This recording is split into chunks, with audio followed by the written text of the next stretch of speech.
ఇది కదా ఆఫర్ అంటే ఇప్పుడు ఎంత కొంటే అంత free VR fine silver jewellery Jubilee Hills check post Hyderabad. Filmmakers like Prashanth Neel and Anurag Kashyap have been wonderful mentors.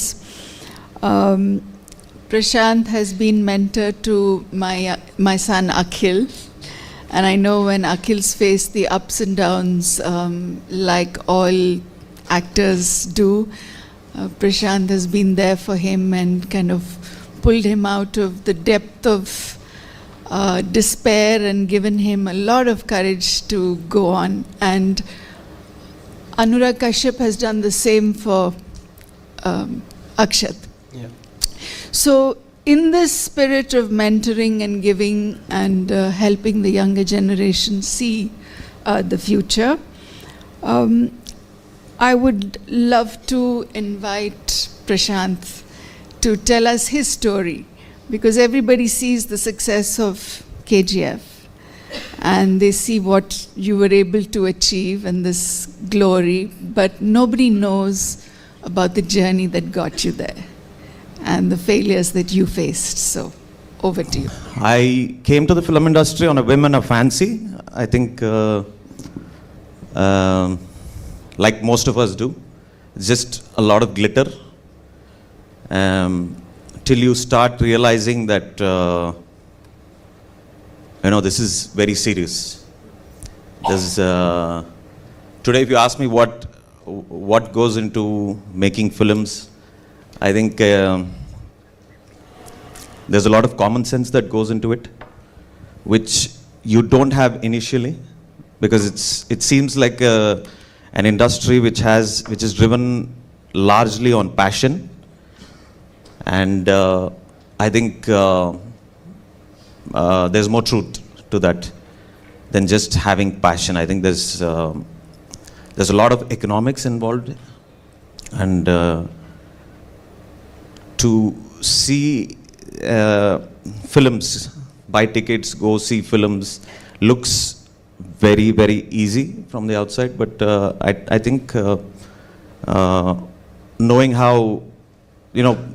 so it so happened that before I started my first movie, I made a movie called Ugram in 2014, and before I went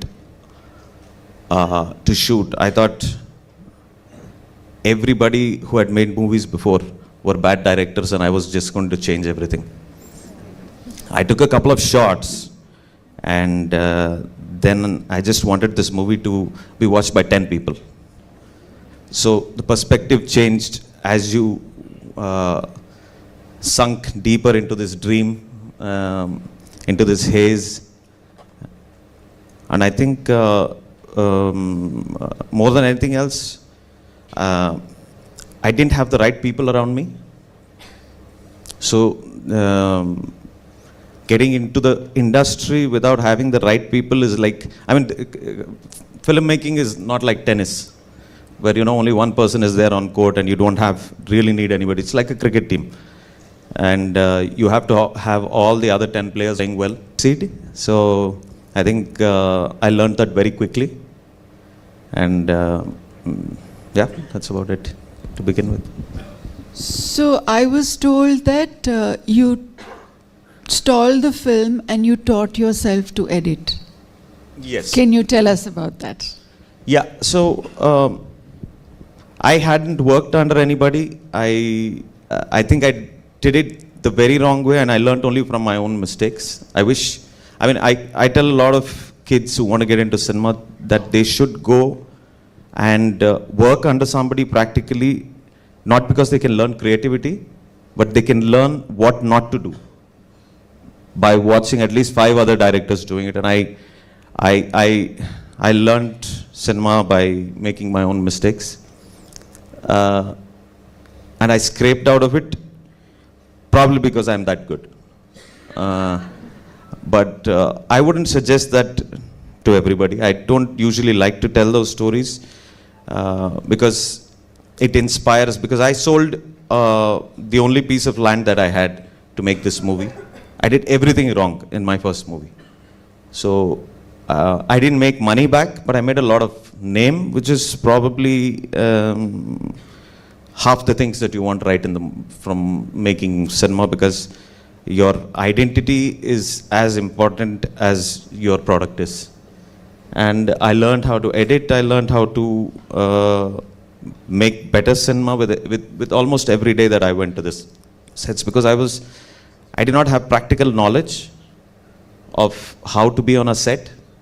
I did not have leadership skills, which I learned very quickly. I understood that if I was going to make a mistake also, I don't want anybody else telling me that. I had to just believe in myself and make the movie with the greatest conviction that I have. So yeah, I learned a lot of things apart from just editing.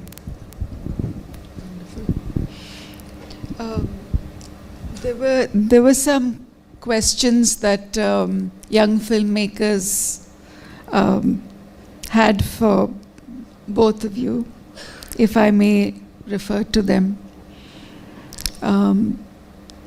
How do you cope with the self-doubt, and when things don't work out and you lose courage, how do you cope with that?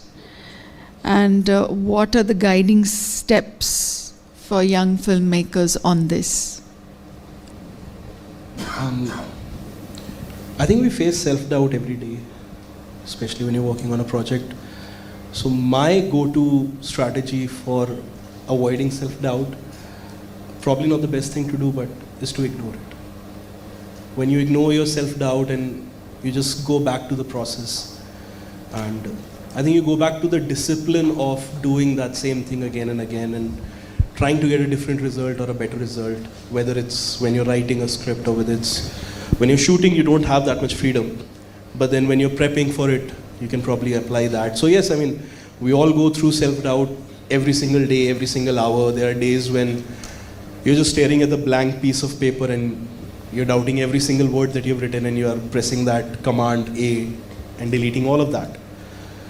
So yes, I think the one thing that we do when self-doubt comes is to accept that it's going to linger on, no matter what you do, no matter how big or how small you are in that process, where you are in that journey. I think self-doubt is going to creep up no matter what. So as long as you know that it exists, and as long as you know that you can ignore it, and not just ignore it, but follow it up with the discipline of doing the process, engaging yourself in the way things need to be done and not romanticize your situation with the self-doubt, I think you can make the next step. So that's how I tackle it. Andrew? There's a lot of disparity between what we write to what we execute, because it needs about 500 people to make the movie, but only one person to sit and write it. And I go back to my first movie where I thought I was going to be making the best movie in the world. And everything started changing, shot by shot started changing. Finally, when the movie was out, I thought it was about 15% of what I'd written. So this is something that every director has to get used to. Every person who's executing a movie has to get used to the fact that he's not going to be making the exact movie that he saw in his head. So all the self-doubt that I had in my first movie helped me cope with the other three movies that I've made. Because I thought I had made the most terrible movie after I made it. And I remember I was standing under the shower several times wondering how I'm going to kill myself after the movie released. So, but when the movie came out, I realized that I had seen the movie so many times, that I have lost judgment of this movie, and probably the memory of getting the result of that first movie, it went the right way, of course. The result of that movie went the right way for me. Knowing that I did the right things, even when I had doubt, in my first movie helped me to make my other three movies without having enough doubt. And I think it never leaves you. So even when you go back and you revisit a work, they stand out for you. Thank you for that. In film education, you have the craft, the skills, the business sense, understanding audiences. You have a lot of culture, sensibility. There are discussions, watching films with the filmmakers and things. But the industry hires with the confidence and the grit which is not taught in film school. And it's just a comfort zone, you know. Film school is just a comfort zone because everybody's rooting for you, everybody wants you to do well, but the real world is so different. It needs a different kind of resilience, grit and courage to face the trolls, to face the competition, to face the critics. I remember when Shiva was releasing, Shiva, the film that Nagarjuna, my husband, had acted in and produced, Annapurna Studios had produced Ram Gopal Verma's first film. And many of the producers and distributors of the time had seen it and said, Babu, okkaroz aartundi. It'll run maybe for one day. Just think that whatever money you've lost, you'll lose. But the film went on to, there's a cinema before Shiva, Telugu cinema before Shiva and Telugu cinema after Shiva. So, but at that moment, the courage and the grit that you have to have and to be able to do what you believe and what you think you are doing justice to, it takes a different kind of courage. What would you say would build that grit and courage? I see you when Akhil has a failure and I know the curtains are drawn, there's darkness, I don't see him for maybe a week. And then I'll see he's getting his car ready and he's putting stuff into his car and I know, okay, he's going on a road trip to see Prashanth. And I know he'll come back ready to face the world. So what is it that we can do for all young people to get that grit and that courage back to remember that you can do it and go out and do it again? I think it's a practical experience, which I mentioned before, that you have to be on sets. You have to have seen somebody else's success. You have to have seen somebody's failure, and I think that's the greatest gift that can be given to a student, especially in cinema, that he gets to be on sets where he knows the entire process of a cinema and finally sees the result of it. It's like somebody else is a lab rat for him, and he should be doing it time and time again till he understands that cinema is done in a certain way. Salar fans want to know that they believe that you cracked the magic combination for Salar and KGF. There's a magic combination of being able to tell something that has immense mass appeal yet has certain authenticity that every member of the audience connects deeply to. Of course, I'm not going to pretend I can decipher Prashanth Neel, but I've heard these young people talk. So what is it to film students that you can say to encourage artistic integrity and yet get the business right? I think that's the quest for everyone, and that's where they fail the most. Either they get carried away like Akshat and go into deep artistic expression, or they get carried away by the business and forget their storytelling integrity. So, some words of experience from you. So I made 4 movies till now. They're mass commercial movies, and they are not the movies that I usually sit and watch on television. So my taste is very different. if given a choice, I would make very different kind of movies. I'd make something like an Inception.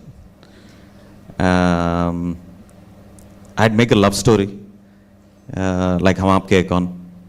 But the viability, the feasibility, the business, they all lie somewhere else. Coming from South India, I know where the money comes from. I'm not somebody who has come over here to make a difference. I've come here to make a livelihood, bread and butter, of course, a lot of butter with my bread. And so I understand where I am right now, and I try and make movies with only one intent, and I think they teach this in many schools, business schools, consumer behavior. And I understand that pattern, and even if I'm not comfortable, that's where I said passion goes out of the window.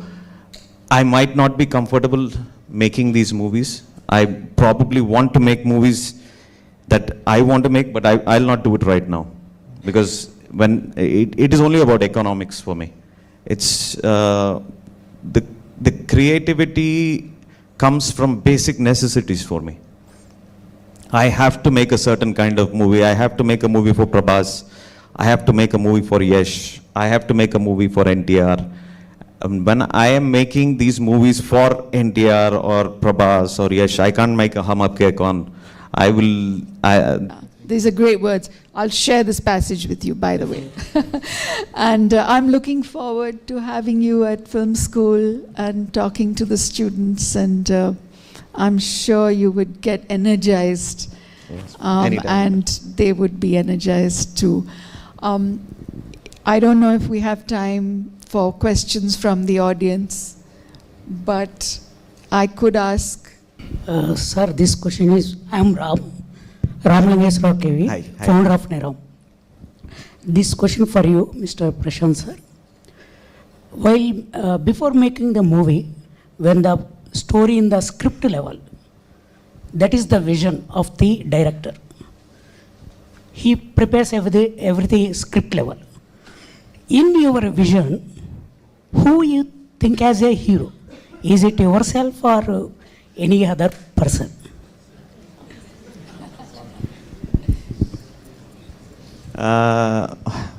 So it's not as innocent as just writing a story for us. The moment we start writing characters, we say, okay, Amitabh Bachchan is going to be playing this character. The hero of this movie is going to be Prabhas. And the heroine is going to be played by Deepika Padukone. I'm talking about Kalki. I don't know why I mentioned all of those names. But I'm just giving you an example. So it would have been fantastic for us not to have, and we could even sketch it out. But it happens that, it is probably the most polluted way of making, of telling stories. It's not as beautiful as we think it is from the outside. It is commercial. You go pay money, pick up popcorn, and I don't know why I'm belittling the film industry also right now, but it is very simple. We make film for the screen. It is an audio visual experience. So we do everything possible to enhance that only through audio and video. So the way we think is very different. I wish we could just make a pure story and say it the way that story is, because our stories are more beautiful than they appear on screen.